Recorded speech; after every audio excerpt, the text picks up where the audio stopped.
Film की starting में हम देखते हैं कि आज से 30 साल पहले गवर्नमेंट ने 5 सुपर हीरोज की एक टीम बनाई, जिनके अंदर अलग अलग तरह की कमाल की पावर थी। जो सबसे ताकतवर और बहादुर था उसको टीम का लीडर बना दिया गया, जिसका नाम कैप्टन जूम था।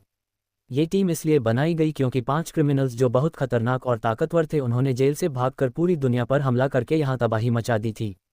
इस टाइम इन 5 सुपर हीरोज़ को सामने लाया गया, जिन्होंने बड़ी बहादुरी से उन क्रिमिनल से जंग लड़ी और अपनी इन्हीं ताकतों का इस्तेमाल करके आसानी से उन्हें हरा दिया और दुनिया को बचा लिया। यहाँ पता चला कि कैप्टन जूम के अंदर बिजली से भी तेज दौड़ने की ताकत थी, लेकिन वो आम इंसान ही था, पर अपनी ताकतों की वजह से गवर्नमेंट ने उसे सुपर हीरो बना दिया, जो बाद में कैप्टन जूम बन गया। अब टीम में कैप्टन का भाई भी था और उसके पास भी पावर थी, लेकिन जब जनरल ने महसूस किया कि ज़मीन पर अब एलियंस के हमले का खतरा है, तो उन्होंने इनकी ताकतें और बढ़ाने के लिए अब रेडिएशन का इस्तेमाल करने का फैसला किया, मतलब कि पावरफुल रेस का। और फिर इस रेडिएशन को पूरी टीम पर आजमा गया, जिनमें जूम तो पहले से और ताकतवर बन गया, लेकिन इस रेडिएशन का उसके भाई पर बुरा असर पड़ा। वो पहले से ही कई ज़्यादा गुस्से वाला बन गया, उसे गलत सलत सोच आती थी और वो फिर बुराई के रास्ते पर निकल पड़ा। उसने फिर अपनी टीम के बारे में गलत सोचना शुरू कर दिया कि इन्होंने मेरा बहुत सारा नुकसान किया है। इसी वजह से उसने अपने ही लोगों से लड़ाई कर ली और 3 सुपर हीरोज़ को मार दिया। अब जब जूम को महसूस हुआ कि मेरा भाई बुराई की हदें पार कर रहा है और बहुत खतरनाक बन चुका है, तो उसने अपने भाई से लड़ाई की और उसे हराकर पहाड़ों में एक ऐसी जगह पर बंद कर दिया जहां से वो कभी बाहर नहीं आ सकता था। लेकिन अब 30 साल गुजर जाने के बाद जूम अपनी ताकतें खो चुका था और बिल्कुल एक आम इंसान बनकर रहने लगा।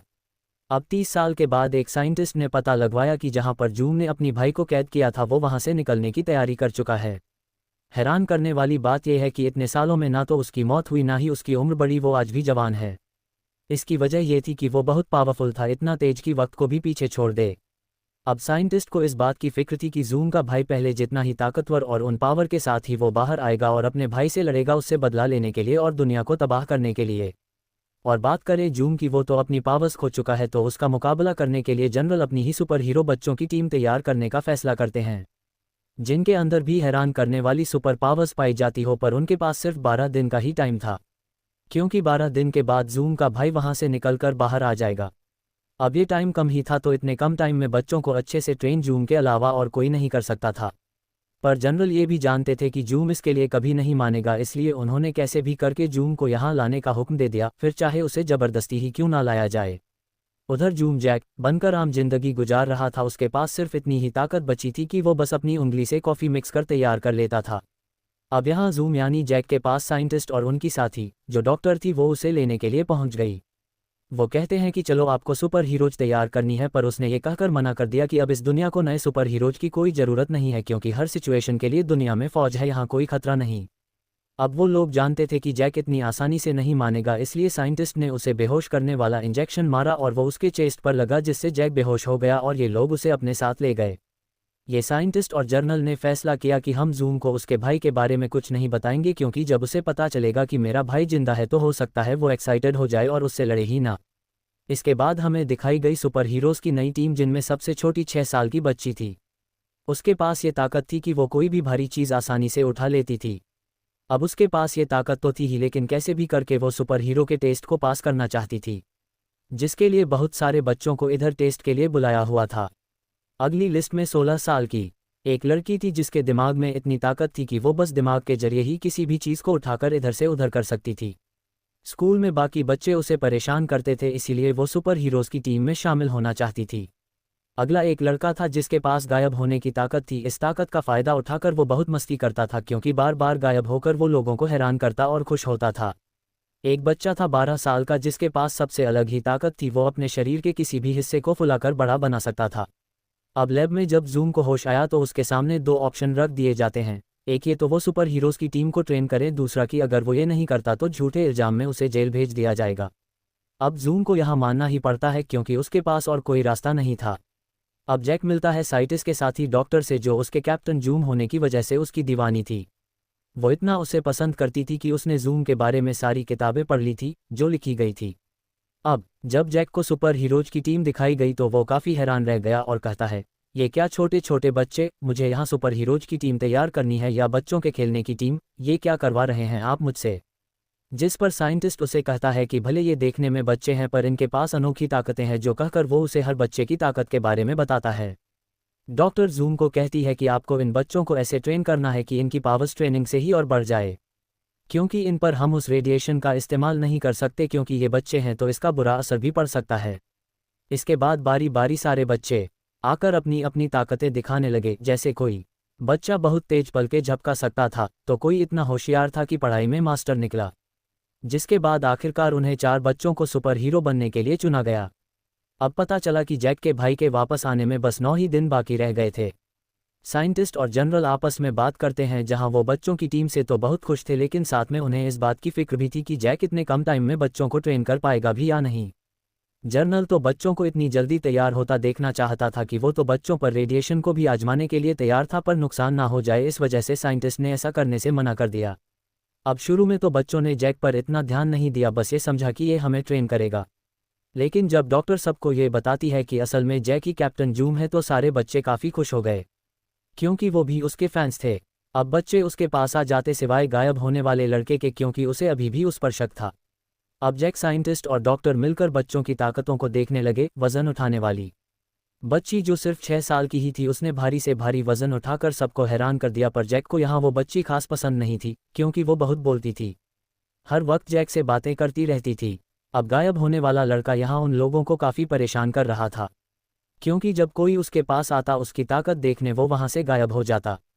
अब एक दिन जैक ने डॉक्टर से पूछ लिया कि आखिर आप लोग बच्चों को ट्रेन करवाकर तैयार क्यों करवाना चाहते हैं, जिस पर डॉक्टर उसे कुछ नहीं बताती, लेकिन इसलिए नहीं कि जैक से हकीकत छुपानी थी बल्कि इसलिए क्योंकि वो खुद सच्चाई नहीं जानती थी कि जैक का भाई लौट रहा है। अब डॉक्टर सबके साथ मीटिंग रखती है, बताती है कि बच्चे अपनी जितनी ताकत दिखा रहे हैं उनके अंदर उससे 1000 गुना ज़्यादा ताकत है, वो बस अपने दिमाग की मदद से अपनी ताकतों को रोक रही है। अब इसी बीच जैक भी उनकी मीटिंग में शामिल होने की कोशिश करता है लेकिन गार्ड के जरिए उसे वहां से बाहर निकाल दिया जाता है।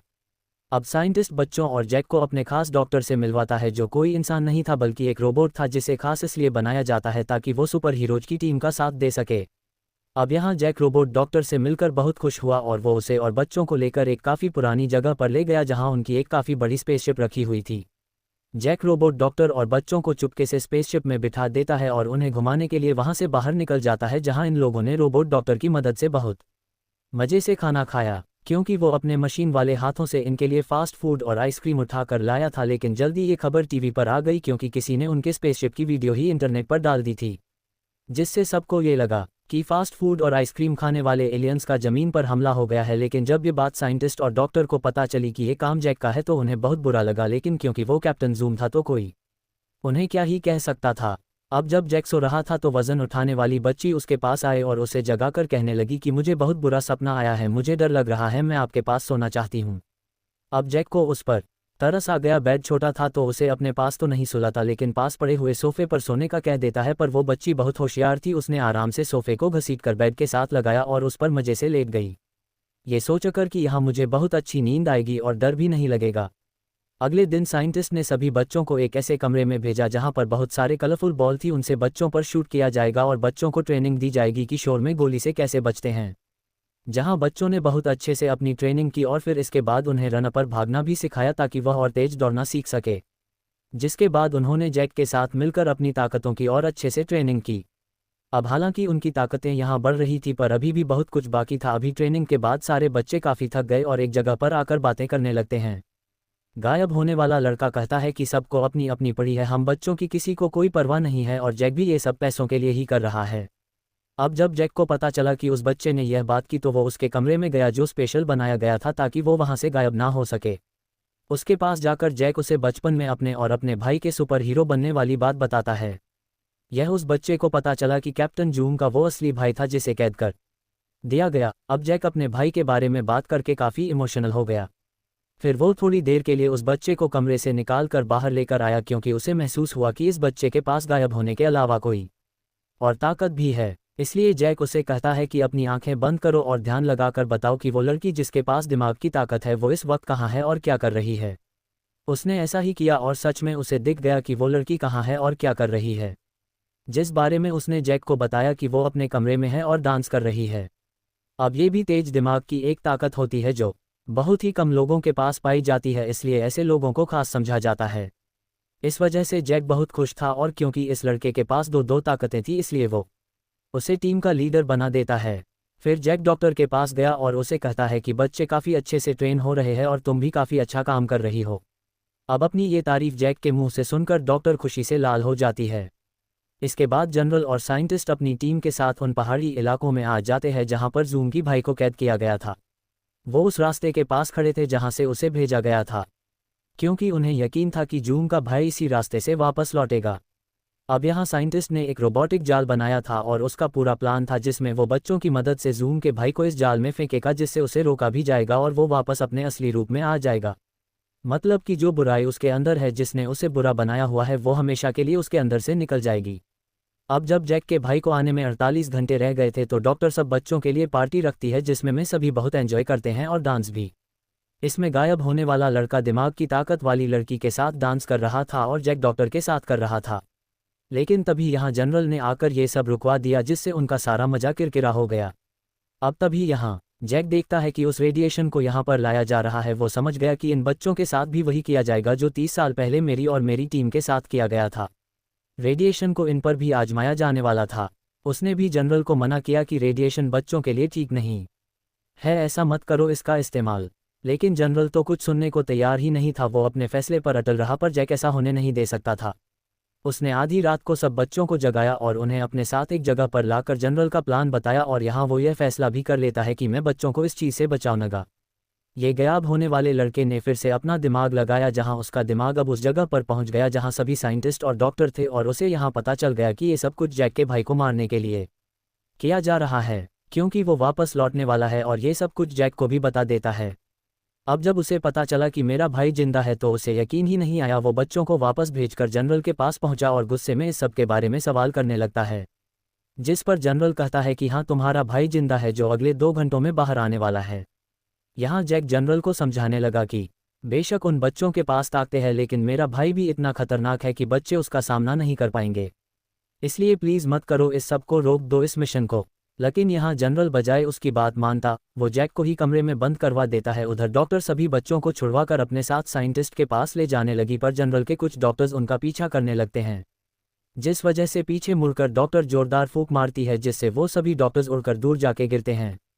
यानी कि इस डॉक्टर के पास भी ताकत थी। इसके बाद वो डॉक्टर बच्चों को लेकर जैक के पास गई, उसे भी आज़ाद करवाकर स्पेसशिप में बिठाया और ये सारे यहाँ से निकल गए। अब वो जगह जाते हैं जहाँ पर जैक का भाई कैद था और वो वहाँ से निकलकर बाहर एक जगह पर आ गया। एक इसी वक्त उनकी स्पेस भी वहाँ पहुँच गई। तब जैक सब बच्चों को अंदर ही छोड़कर अकेला ही अपने भाई से मिलने बाहर चला गया। अब क्योंकि दोनों इतने सालों के बाद एक दूसरे से मिल रहे थे तो वो पहचान ही नहीं पाया कि जैक मेरा भाई है, यानी कि ये जूम है। उसका भाई अभी भी जवान और ताकतवर था, जबकि जैक की उम्र अब थोड़ी ज़्यादा हो गई थी, साथ ही वो कमज़ोर भी था। यहाँ जैक आराम से उसके पास जाकर समझाने की कोशिश करने लगा, लेकिन उसने सिर्फ अपना हाथ जैक के सीने पर रखा, जिससे वो उड़ता हुआ काफ़ी दूर जाके गिरता है। इतनी ही देर में सारे बच्चे भी स्पेसशिप से निकलकर बाहर आ गए उनके तरफ। जैसे जैक के भाई ने देखा, उसका ध्यान अटक गया। जिस चीज़ का फ़ायदा उठाकर साइंटिस्ट ने उसकी तरफ वो रोबोटिक जाल फेंक दिया। अब जैक के भाई ने जब जाल को अपनी तरफ आता हुआ देखा तो उसने बड़ी आसानी से सिर्फ अपने हाथ की मदद से उसे वज़न उठाने वाली बच्चे की तरफ फेंक दिया। वो जाल बच्चे की जान लेने ही वाला था कि तभी यहाँ जैक ने अपनी ताकतों को जगा लिया और अपनी फुल स्पीड से उसने बच्ची को उस जगह से हटाकर उसकी जान बचा ली। वो जाल दीवार से जाकर टकराया और पूरी दीवार तबाह हो गई, जिसके बाद जैक अपनी सुपर स्पीड का इस्तेमाल करते हुए सिर्फ 5 सेकंड में लैब गया और अपना शर्ट पहनकर वापस आ गया। अब वो साइंटिस्ट उन्हें बता देता है कि अगर जैक के भाई को उस रोबोटिक जाल में फेंक दोगे तो वो पहले जैसा हो जाएगा, ये काम जल्दी से कर लो। जिसके बाद गायब होने वाले बच्चे ने बार बार उसके पास जाकर गायब होकर उसका ध्यान भटकाया और दिमाग कंट्रोल करने वाली लड़की ने बहुत सारे पत्थरों को अपने कंट्रोल में करके हवा में उठाया और उसके भाई की तरफ फेंक कर दे मारे। अब फूलने वाले बच्चे ने अपना पेट बड़ा करके उसकी मदद से जैक के भाई को जोर से मारा, जिससे वो हवा में ऊपर उड़ गया। ये देखकर वजन वाली बच्ची ने एक खंबे के जरिए उस पर कई बार हमले किए और उसे डॉक्टर की तरफ भेज दिया। डॉक्टर ने यहाँ जोरदार फूंक मारी और आखिरकार वो उस रोबोटिक जाल में गिर ही जाता है। कुछ ही देर में सारी बुराई उसके अंदर से निकल गई और वो वापस अपने रूप में आ गया। वो बाहर आया जहाँ उसे अपनी गलतियों की शर्मिंदगी थी और उसे माफ़ कर जैक उसे गले से लगा लेता है। जिसके बाद जूम साइंटिस्ट के साथ मिलकर अपनी नई सुपर हीरो की टीम बनाता है, जिसमें ये सारे लोग शामिल थे। अब वो यहाँ अपनी स्पेसशिप में बैठकर वहाँ से उड़कर वापस आ जाते हैं। वो अपनी इस कामयाबी पर बहुत खुश थे क्योंकि उनका मिशन पूरा हो गया था और जैक के भाई को भी मरने से बचा लिया था। अब यह फैसला भी किया गया कि आइंदा के बाद रेडिएशन का इस्तेमाल नहीं किया जाएगा, बस ट्रेनिंग के जरिए ही ताकतों को बेहतर बनाया जाएगा। और अब ये सब जूम के साथ काम करने वाले हैं जो आने वाले किसी भी खतरे से मिलकर लड़ेंगे और बस ये फिल्म यहीं पर खत्म हो जाती है।